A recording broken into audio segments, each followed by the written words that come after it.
Had the young slug possessed even the slightest clue as to what was really sleeping in her womb, not only would she have given herself an abortion with the nearest rusty coat hanger, she would have completed the task by taking the bloodied wire and wrapping it tightly around her throat until she asphyxiated.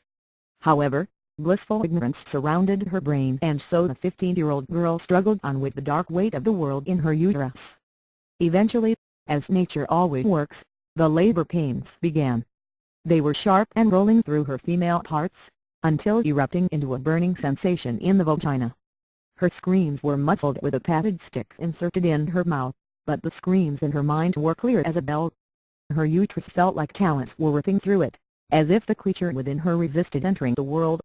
By this time, the father of the child had suddenly developed the ability to become invisible, and he remained that way, leaving only one thing behind for his offspring, his last name: Pistonyerown. Finally, the infant creature was pulled from the dark and dank safety of his mother's body and came screaming into the world. The young slug was mortified at the sight of her spawn, and its appearance did not improve as it was cleaned out from the gore and slime that covered it. The young mother wondered if it was an alien, as its head was disproportionately large and its legs and arms were stick-like.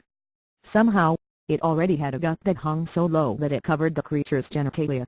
"What is it?" she asked her caretakers. Carefully, they lifted the heavy gut to reveal what everyone assumed to be a penis. Interestingly enough, there was no scrotum. It was then that the slut realized that she had given birth, not to an alien, but to a demon. Disgusted, ashamed and terrified, she picked up the bundle of infernal flesh and quickly tossed it onto the doorstep of the creature's grandparents. No one really knows what happened to the young slut, though there are rumors that the birth process drove her insane. When the grandmother, Ms. N.I.C., discovered the squalling infant on her doorstep, her heart was full of joy. Now here, she thought, was the answer to her prayers. The chance to mold yet another child into her own image of what a person should be like. Although N.I.C. attempted to feed the creature mild, he would not accept it. Neither would he accept baby food. The only two things he would gladly eat was feces and blood. Later in life, one more favorite food was added: cum. Only the freshest cum, from boys just barely old enough to produce it, could quench the child's thirst. He was named Lesser Demon, and grew accordingly in honor of his name. There came the time when N.I.C. decided he should go to school. Although his IQ was only 64, she made special arrangements to get him into special education classes. Even among his own dim-witted kind, Lesser was still the object of ridicule. Every day, he came home from school in the foulest of moods. "Golly gee, N.I.C., he whined, "I just don't know why everyone hates me." "Don't say golly gee, Lesser," N.I.C. instructed.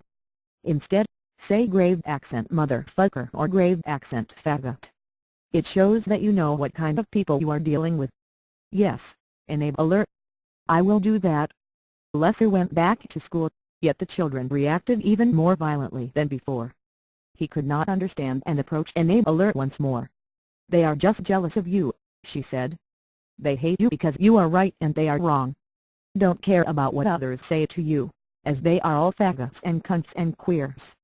But don't let it affect you, Lesser. After all, if they are talking about you, that means you are in their minds, and that's just where you want to be."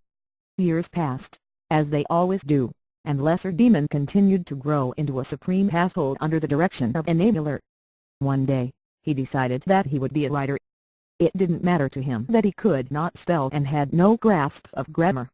He didn't even notice that all of his characters were too and uninteresting, that plot didn't exist in his work, and that no one other than himself could make heads or tails of what he was writing.